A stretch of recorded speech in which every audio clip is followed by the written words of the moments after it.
Hey guys, welcome to the tennis vlog at Wimbledon. I have been working here for the majority of the fortnight, in fact every single day of the main draw bar one, and this should be women's final day on the Saturday. However, it could turn out to be one of the craziest days of the championships thus far. Today Serena Williams is going for her 24th Grand Slam title, which would equal Margaret Court's all-time record, and she's facing off with Angelique Kerber in a rematch of the 2016 final. However, that is not the only major tennis match going on today, because Rafael Nadal and Novak Djokovic are still yet to finish their semi-final in the men's singles. This is after Kevin Anderson and John Isner played for 6 hours and 36 minutes. In completing their semi-final yesterday, that ended 26-24 in the fifth set, as I'm sure you are aware, in the favour of Kevin Anderson, who is through to his first Wimbledon final. But that leaves everyone with a bit of an issue, because Nadal and Djokovic had to finish at 11 p.m. last night due to the Wimbledon curfew, which is 11 p.m. So Djokovic leads Nadal by 2-1. He took the third set tiebreak after Nadal had set points. They were playing under the roof with the lights on because it was getting dim and dark. Finished at 11 p.m, leaving them with the problem of when to reschedule the men's semi-finals, and they set it for 1 p.m. on the afternoon of women's finals day. The women's final usually begins at 2 p.m, and there is a high probability that Djokovic and Nadal will not be finished in time for that. So in a way, the women's final is starting time unknown. I'm on court 2, which is empty, and usually people would have to buy tickets for this court, but today, given that it's women's final day, there really aren't that many tennis matches going on at all, so this is empty and people can just come in here to watch the big matches on centre court on the screens. Djokovic and Nadal just walking on now, and here is where it gets even more controversial, because not only did Nadal and Djokovic have to end their match at 11 p.m. last night, but they come out today with the sun shining. It's a really warm day, no sign of rain at the moment, but the roof is still on centre court. Honestly, to me, that is crazy. Wimbledon is an outdoor tournament. The roof is there for rain and darkness purposes. So if there's no rain and there's no darkness, then they should be staging this match outside. There's this argument for keeping the conditions the same throughout the match, but if someone is playing a match and then it starts raining during the match and the roof comes on, the conditions have not stayed the same throughout the whole match. So there goes that logic. The rain comes and goes during matches, disrupts play. There are all these things happening that are part of the match situation that the players have to deal with, and I think that the roof being on and then the roof coming off should be one of those things, especially when we are in no sort of weather that warrants the roof being on. And while Djokovic and Nadal have both been playing incredibly well this fortnight, both of them showing a lot of fight, particularly from Nadal's side, and a lot of renewed dominance, particularly from Djokovic's side, the roof being on centre court is definitely in favour of Djokovic. Djokovic was so consistent, getting every ball back, and he was able to get on top of Nadal's ball, and if the roof was off and the conditions were hotter and the ball was flying higher, which is what Nadal has enjoyed for the majority of this fortnight, then the chances are that Djokovic would have struggled a lot more. And even then, Nadal has kept it seriously close. But that's tennis, that's the way it went yesterday. Both players had to deal with it, and some controversial moves today. I have been unable to vlog during the championships, but today it's more doable, so I am going to vlog the day, have a look at what goes on, show you around a bit. It's going to be a bit quieter on the outside courts today because not much going on them. There's bound to be controversy, history, and there should definitely be some great tennis, so stay tuned for the rest of the video. The second men's semi-final about to resume on centre court, under the roof, under the sun, in Wimbledon.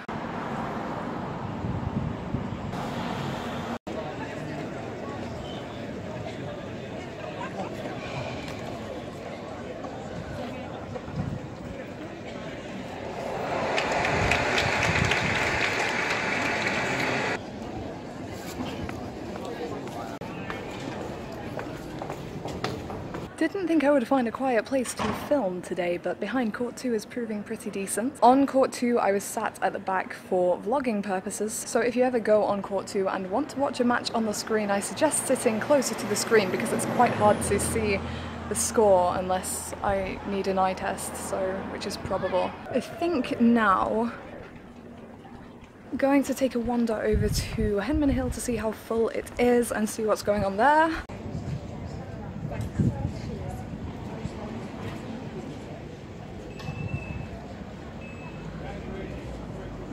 Henman Hill has been heaving all fortnight, going to go and see if it's still the case. As you can see, everything is super duper quiet here now that there is no play going on at these outside courts.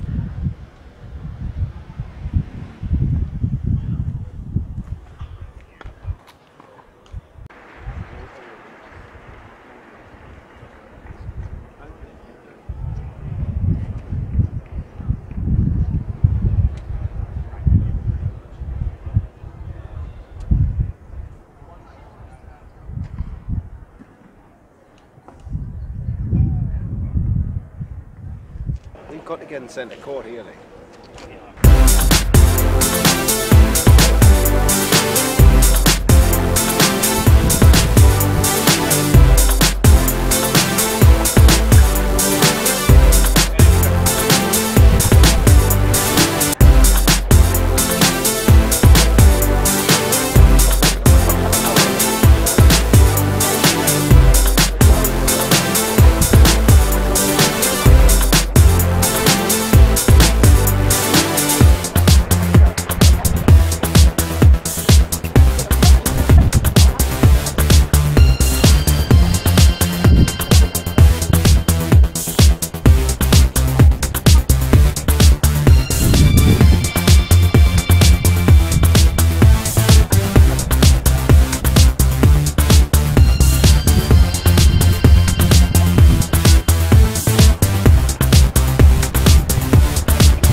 So yes, it is crowded despite the fact that play on a Saturday would not usually start yet.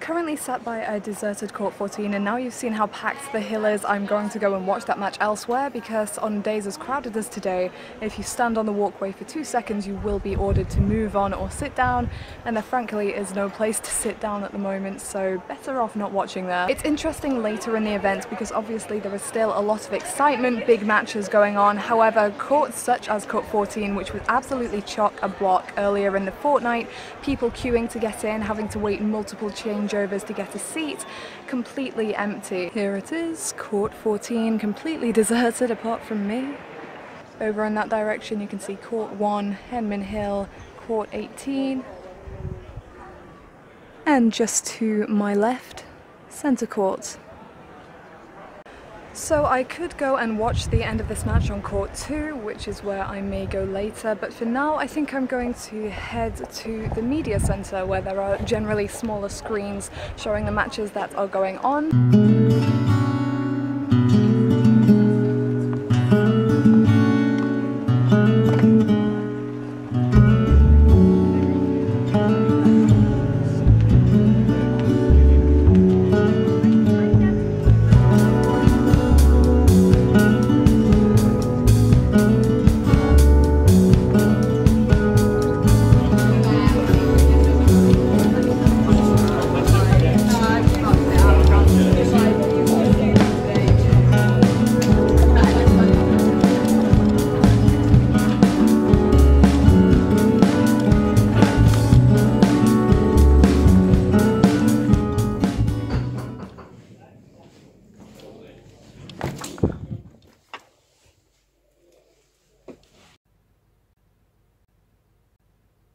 Was the previous one that won everything? SQUINTING. There you go. That's who it was.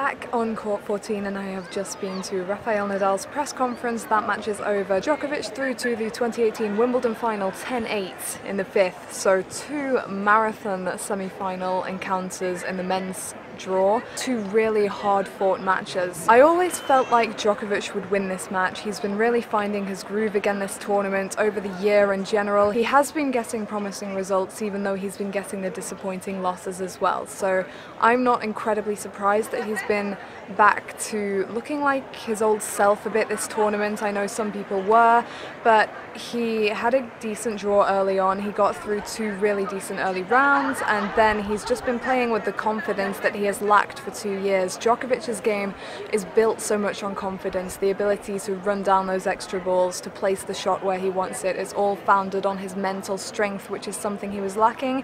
And against Nadal, he showed that that is very much back. I don't think Nadal did anything particularly wrong. I just think he wasn't quite clinical enough, and he himself in his press conference, where he was clearly very disappointed, said that he played a great tournament and that he missed a great opportunity to win the event. And Wimbledon has been a real struggle for Nadal in recent years, so this is a very tough loss for him. Djokovic, a player who he's lost to many times before, but given Djokovic's recent form, it was definitely an opportunity. Given the way Nadal was playing, it was definitely an opportunity. He played some stunning, consistent tennis to beat Del Potro in the quarterfinals. I think the reason I felt that Djokovic would come through is because he's looking like his old self, and because in the fifth set Nadal was serving second, so already every time Djokovic holds serve late in the set, he only has to win one more game to win the match, whereas Nadal would have to hold, then break, then hold 3 straight games, and mentally that's quite different to just breaking for the match. Quite different, very different. Nadal is a mentally strong player,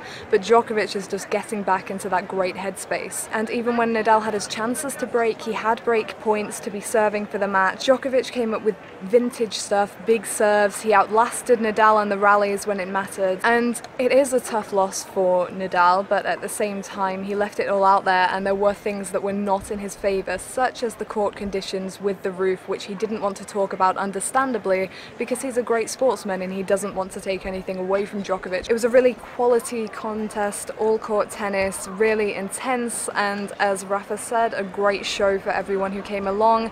There had to be a loser, it was Nadal, and it will be Novak Djokovic and Kevin Anderson who will be squaring off for the Wimbledon title tomorrow. Meanwhile, Serena Williams and Angelique Kerber are finally on court over to my left, centre court over there, and I can hear the applause occasionally. I'm not quite sure where I'm going to watch this one. In terms of predictions for this one, I would be predicting Serena to win. I have the opportunity to edit out my incorrect predictions, but mainly because I called her to win from the beginning of the tournament. I think at the French Open she showed that these are the occasions that really bring the best out of her, however she's feeling physically. She's got that great mental strength, and at the French Open I think she showed that she is ready to come back to these tournaments, and it was injury that made her have to pull out. She was playing doubles there. She didn't play doubles here, which shows great focus on the big prize for her. She has looked in control all the way through the tournament, and I know that Kerber could definitely be trouble for her because she's beaten her in a Grand Slam final before. She will make her play those extra balls, make her feel uncomfortable, and she can rip those incredible angles as well from anywhere on the court. The best chance of pushing Serena at the moment is to make her move, get her out of position, make her uncomfortable the way that Kerber really can. So I'm going to head off now and see where I'm going to watch this one. I watched the men's match in the main interview room ahead of Nadal's press conference. Djokovic is coming in a bit later, and the sun is coming out bright and sunny, not just grey and a bit cloudy like earlier, although it was sunny and it was hot and there was no real logical reason to have the roof on. But it is what it is. They competed in the same conditions, and the sun is out now, the roof is off now, and somebody will be crowned the women's champion by the end of the day, as long as they don't go to 26-24 in the final set. So I am going to grab my stuff and head off in a direction to find a screen, which there are many of here at the moment, so shouldn't be too much of a problem, and see who wins this match.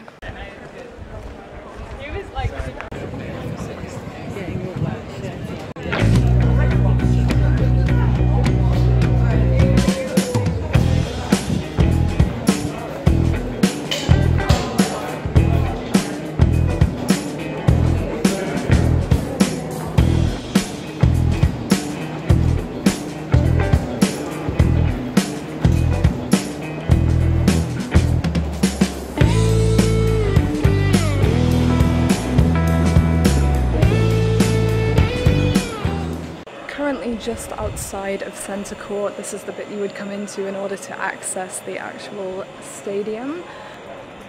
Through to the right of me as I'm walking are the entrances to go and sit on the main court. Currently Serena Williams and Angelique Kerber are contesting the final right there, right next to me. So all the action happening here later in the day than would usually be expected, but it's going on and someone is going to win at some point in time. But I don't actually have access to the court, so I should probably leave.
So the women's final is over, has been for a little while. Won by Angelique Kerber 6-3, 6-3 in 1 hour, 5 minutes. So the only massive surprise to me from that result is how quickly it came, because Serena Williams in a Grand Slam final, especially at Wimbledon, you expect her to keep things closer and to really fight, which I believe she did, that she just wasn't having her best day. Honestly, I can't give in-depth match analysis because I hardly caught much of the match live because it lasted 1 hour and 5 minutes and I was at press conferences and doing different things. So I know that Kerber came out and she played very solid. She's been in a really good position all fortnight with her game, landing the angles, really making her opponents work, which is what she does best. She's been so solid and so mentally sound, which hasn't always been an easy thing for Kerber, especially last year when she was struggling so much after having her best season to date in 2016. And I think that success in 2016 helped her against Serena today, because in the Australian Open final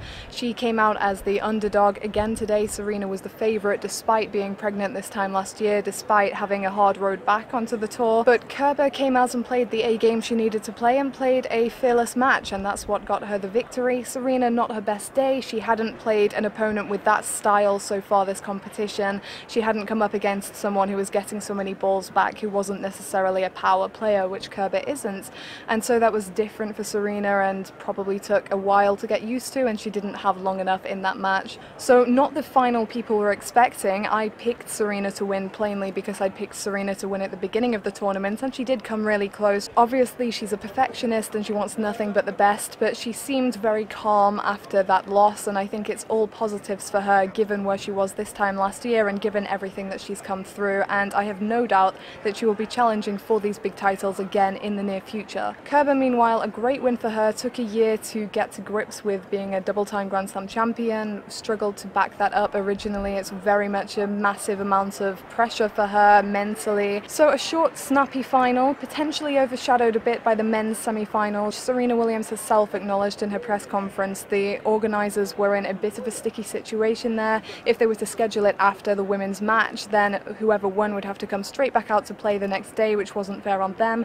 The one thing I don't understand is why they could not schedule it earlier. 11 AM, half 11, even 12 noon would have been better than 1 PM, which was an hour before the women's final was supposed to start. But it's happened. It's something to address in the future. Let me know your opinions on it. What do you think should have happened? Should the men's match have been played on a different court? Should it have been scheduled earlier? What should have gone on there? I don't really know what I was aiming for with this vlog, but I hope you enjoyed it. I had the opportunity to film, to show you a bit of what was going on in my day. This was my last day at Wimbledon this year, my first ever fortnight working here, which has been great. So time to head off. Thank you for watching, and I'll see you next time.